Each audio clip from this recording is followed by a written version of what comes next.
Café Chekhov es una serie dedicada al cuento. En cada capítulo convergen algunas de las mejores obras y creadores de este apasionante género con la finalidad de proporcionar un diálogo literario, servir de guía y orientación para nuevos lectores y ofrecer un estimulante punto de encuentro para entusiastas, expertos y neófitos en la experiencia literaria.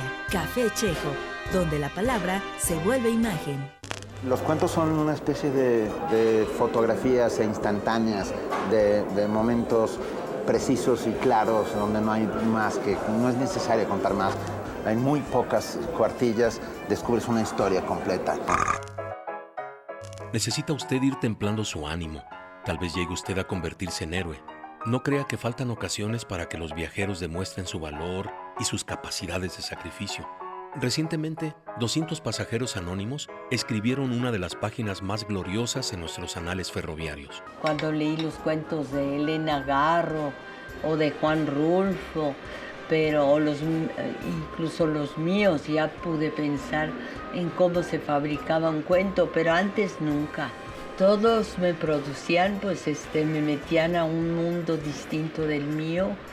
Y eso era lo que a mí me maravillaba, esa posibilidad de acceder a algo que era totalmente distinto a mi realidad. Leí, recuerdo con especial pasión a Heidi, que era una niña que vivía con su abuelo en la montaña, entre las cabras y la nieve, y también me dormí en un pajar, y yo siempre pensé, ojalá y eso me suceda a mí alguna vez. Un cuento es una encrucijada de caminos donde surge algo inesperado o conflictivo.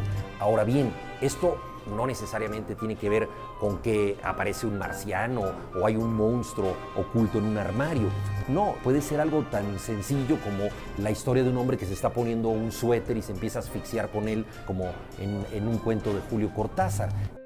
Paulina me dijo: me gusta el azul, me gustan las uvas, me gusta el hielo, me gustan las rosas, me gustan los caballos blancos. Yo comprendí que mi felicidad había empezado porque en esas preferencias podía identificarme con Paulina. Es muy interesante escribir algo a partir de lo que se omite.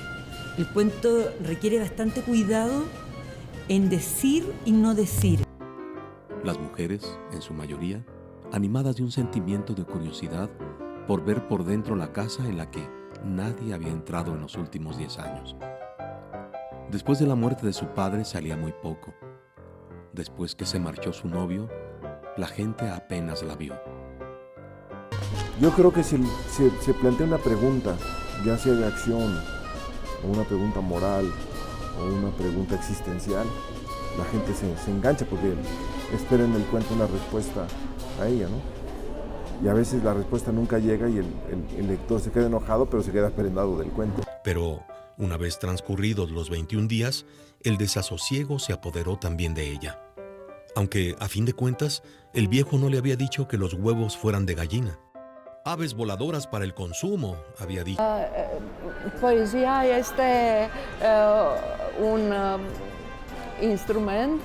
En mi opinión y en mi propia experiencia, la poesía es un instrumento que, una vez introducido en la prosa, hace que la prosa sea más profunda. Muy curioso que muy pocos géneros literarios, y quizá específicamente sobre el cuento, haya necesitado tanta teoría alrededor, ¿no?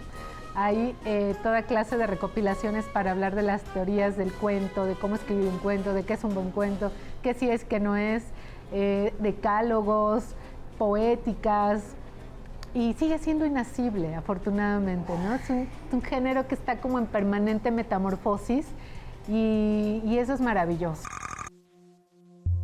Una canción de Fanola, la balada de Lucy Jordan, la atrajo al pub, una cárcel transformada, con barrotes en las ventanas y un techo bajo brillante. En un rincón titilaban las máquinas tragamonedas y, en el momento en que se sentó en el taburete junto a la barra, por la canaleta cayó un montón de monedas. Hay determinados cuentos que han producido la irradiación de una novela. Lon Ukbar Tertius de Jorge Luis Borges es un cuento en el que caben cientos de novelas. Sus efectos no han terminado todavía. Pero no es porque sea mejor escribir cuentos que leer novelas, o porque sea moralmente superior escribir cuentos en razón con novelas, sino sencillamente porque es un cuento jodidamente bueno, y porque Borges era un jodido genio. Yo me quedo con eso.